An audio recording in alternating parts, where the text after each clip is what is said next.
जय श्री श्याम मित्रों, श्री श्याम संस्कृत क्लासेस में आपका हार्दिक अभिनंदन है, स्वागत है। पिछले वीडियो के माध्यम से हमने वर्ण विचार के बारे में अध्ययन कर लिया था। आज हम आपके लिए टॉपिक लेकर के आए हैं संधि। सबसे पहले जान लें कि संधि शब्द की उत्पत्ति कैसे हुई। देखिए, इसमें सम उपसर्ग है, धा धातु है और की प्रत्यय है। सम उपसर्ग है, धा धातु है और की प्रत्यय है। इन उपसर्ग, धातु और प्रत्यय के संयोग से क्या बन गया? संधि शब्द बन गया। आगे बात करते हैं इसकी डेफिनेशन की, इसकी परिभाषा की। संधि की परिभाषा क्या है? वैसे देखा जाए तो संधि क्या है? मेल को ही संधि कहा जाता है। आपस में वर्णों का मिलना ही क्या होता है? संधि होता है। जैसे वर्ण संधानाम संधि, इसका मतलब क्या होता है कि वर्ण संधानाम संधि, अर्थात वर्णों का आपस में मिलना, अर्थात दो या दो से अधिक वर्णों का आपस में जुड़ना ही क्या कहलाता है? संधि कहलाता है। दूसरी इसकी है परह है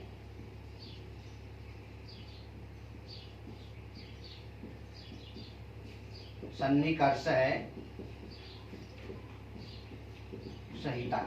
परह है सन्निकर्ष है संहिता, अर्थात वर्णों के अंदर अत्यधिक निकटता जहां पर होती है वह भी क्या हो जाती है?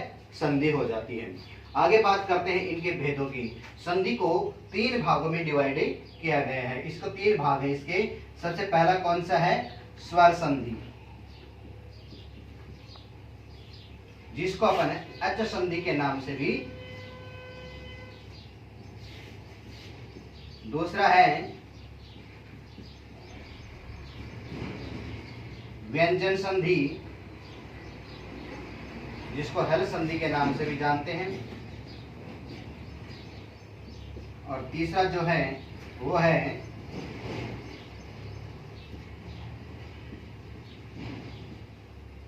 विसर्ग संधि। अब इनके नाम से इनकी डेफिनेशन याद हो जाएगी। जैसे पहले क्या है? स्वर संधि, अर्थात जहां पर दो या दो से अधिक जहां पर स्वर जुड़ते हैं तो क्या हो जाएगी? स्वर संधि। अचः स्वरा, माहेश्वरी सूत्रों के अंदर ऐसे लगा करके चैतक जो वर्ण आते हैं वो सारे क्या होते हैं? स्वर होते हैं, इसीलिए इसको अच संधि भी कहा जाता है। व्यंजन संधि, हल यानी है से लेकर के लय तक, अर्थात दो या दो से अधिक आपस में जो व्यंजन जुड़ते हैं तब क्या हो जाएगी? व्यंजन संधि हो जाएगी। दो या दो व्यंजन या स्वर जब जुड़ते हैं तब भी व्यंजन संधि हो जाती है। और विसर्ग संधि, जहां पर कोई स्वर या व्यंजन के मेल से कोई विसर्ग का आना या विसर्ग का लोप हो जाना तो क्या कहलाती है? वो विसर्ग संधि कहलाती है। मित्रों, आज अपन पढ़ने जा रहे हैं स्वर संधि के बारे में। उससे पहले मैं आपको एक बात बता दूं, अगर आपने चैनल को सब्सक्राइब नहीं किया है, पहले इसको सब्सक्राइब करें, इसको शेयर करें, कमेंट करें, लाइक करें। सबसे पहले अपन आज स्वर संधि के बारे में पढ़ने जा रहे हैं। स्वर संधि की डेफिनेशन मैंने आपको भी बताया है कि दो या दो से अधिक जहां पर स्वर जुड़ जाते हैं तो वहां पर कौन सी संधि हो जाएगी? स्वर संधि हो जाएगी। अब स्वर संधि को भी 8 भागों में डिवाइड किया गया है, जो कि पहला इसमें कौन सा है? यण संधि। दूसरा कौन सा है? अयादि।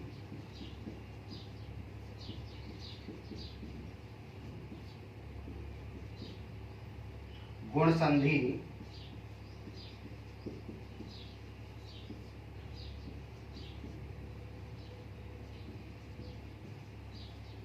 वृद्धि संधि।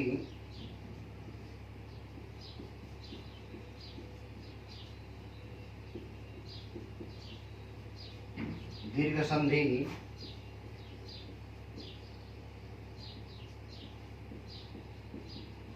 पररूप संधि।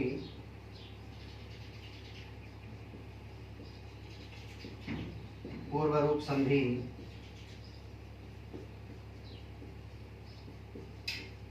और प्रकृति भाव है। ये इसके 8 भेद हैं। यण, अयादि, गुण, वृद्धि, दीर्घ, पररूप, पूर्व रूप और प्रकृति भाव। अब इनको अपन प्रत्येक का एक एक भाग बनाए, इनको डिटेल से पढ़ेंगे अभी। तो सबसे पहले आज अपन पढ़ने जा रहे हैं यण संधि के बारे में। देखो यण संधि क्या है।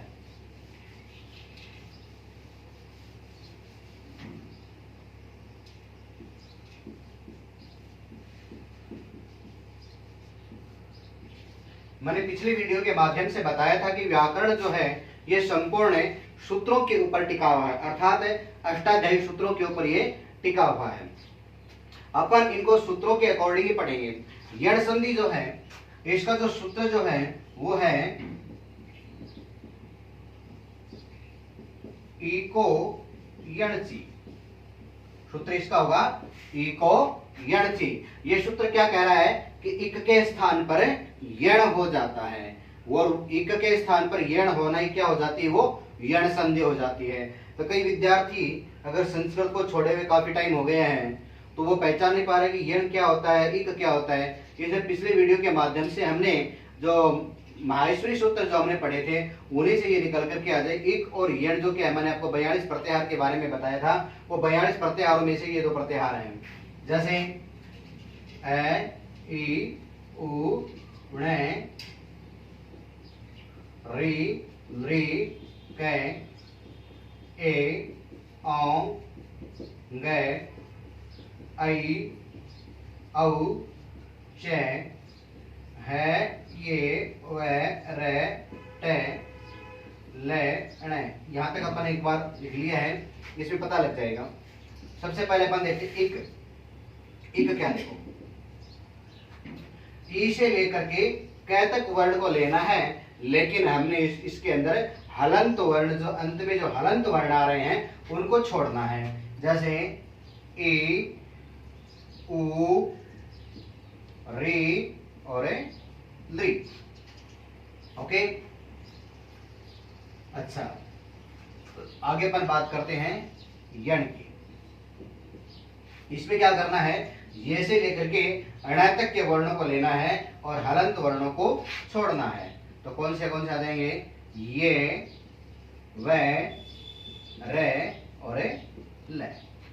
तो क्या बताया गया इसमें, अगर ई उ री के बाद में, ई उ री के बाद में अगर कोई असमान स्वर हो, क्या हो, असमान स्वर।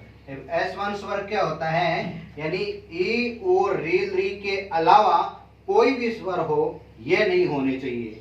अगर ये आ जाते हैं ई उ री के बाद में, अगर कोई असमान स्वर आ जाता है तो क्या हो जाता है, ई का ये हो जाता है, उ का व हो जाता है, री का र हो जाता है और री का ल हो जाता है।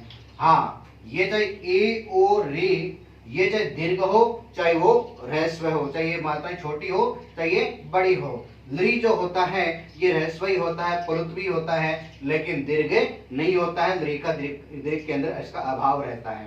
समझ में आ गया होगा मित्रों कि ई का ये, उ का व, री का र और ली का ल, अर्थात ई उ री का ये व र में बदलना ही क्या है, वो यण संधि होती है।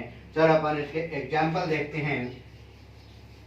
सबसे पहले अपन देखते हैं ई का ये में किस प्रकार से बदलना होता है। जैसे इति प्लस आदि, इति प्लस आदि। यहाँ पर देखिए मित्र ध्यान से, यहाँ पर क्या है, ह्रस्व ई है और आगे क्या आ रहा है, आ रहा है। जो मैंने थोड़ी देर पहले बताई वो स्थिति यहाँ पर बन रही है। क्या, ई के स्थान पर क्या हो जाता है, ये हो जाता है। लेकिन कब होगा, जब उसके बाद में ई के बाद में कोई असमान स्वर आए। तो यहाँ पर ई के बाद में आ रहा है तो असमान स्वर है, तो इस कंडीशन में क्या बन जाएगा, ई का ये बन जाएगा, ई का बन जाएगा ये। ओके, अब इसका अपन संयोग करते हैं ई। अब ये देखो यहाँ पर ई और तय जो आपस में जुड़े हुए थे, यह था स्वर और व्यंजन आपस में मिले हुए थे, लेकिन इसका जो स्वर जो था वो ये में बदल गया। अब ये व्यंजन है वो हलंत रह गया, हल है ये, तो ये तय आधा हो गया, ये आधा तय हो गया और ये जो भी, ये भी आधा आ रहा है और इस आधे ये के अंदर हमने किसको जोड़ दिया, आ को जोड़ दिया, तो बन गया या, इत्यादि। ओके, इस प्रकार से अपने को एग्जाम्पल को समझना है। कई विद्यार्थी इसको रट लेते हैं, इति प्लस आदि इत्यादि। अगर इति प्लस आदि इत्यादि तो हुआ, लेकिन वो किस प्रकार से हुआ है इस चीज को समझना बहुत आवश्यक है। अगला अपन एग्जाम्पल देखते हैं, जैसे सुधी प्लस उपास्य। इसमें देखो दीर्घ ई आ गया है, चाहे दीर्घ ई आए चाहे ह्रस्व ई आए, लेकिन होना तो क्या उसका ये ही होना है। दीर्घ ई है, आगे क्या है ऊ आ रहा है, तो दीर्घ ई का क्या बन जाएगा, ये बन जाएगा। चलो अपन इसका संयोग करते हैं। सु, ये धैज ई का तो ये बन गया और धै आधा हो गया, आधा धै हो गया। ये हलंत ये के अंदर हमने ऊ को जोड़ दिया, सो ध्यु पाश्य। इस प्रकार से रूप संपन्न हो गया है। अच्छा, आगे अपन देखते हैं ऊ का वह भी किस प्रकार से बदला है।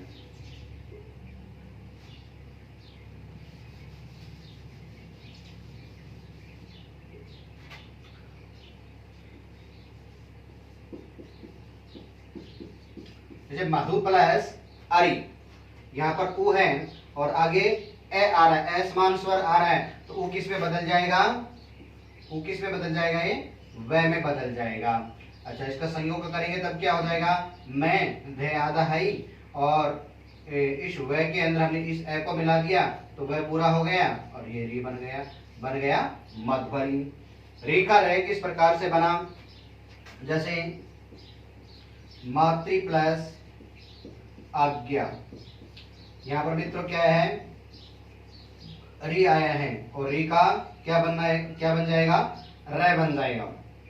आगे आ रहा है आसमान स्वर आ रहा है। चलो संयोग करते हैं इसका। माँ ते आधा है, ये आधा रे है, आ और ज्ञा। चलो अब क्या होगा, तय और रे का संयोग करते हैं तब क्या बन जाता है, वो तय बन जाता है। जो हमारे संयुक्त व्यंजन जो होते हैं मा त्रा ज्ञा, तय और रे के संयोग से क्या बन जाता है, त्रय बन जाता है। ये क्या बन जाएगा, मात्रा क्या बन जाएगा। इसी प्रकार से लृ का ल में बदलना, जैसे लृ प्लस आकृति, लृ प्लस आकृति, अर्थात लृ है, लृ का क्या बन जाएगा, ल बन जाएगा। आगे क्या आ रहा है, आ रहा है, असमान स्वर है, इसका सभी का संयोग करते हैं तो क्या हो जाएगा, हलंत लय के अंदर हमने आ को जोड़ दिया, ला कृति। इस प्रकार से क्या थी हमारी यण संधि थी। ओके, तो पुनः मैं आपको एक बार फिर से बता देता हूं क्या, इको यणसी इसका सूत्र है और एक के स्थान पर इनका यण हो जाना है। ओके मित्रों, अच्छे से समझ में आ गया होगा।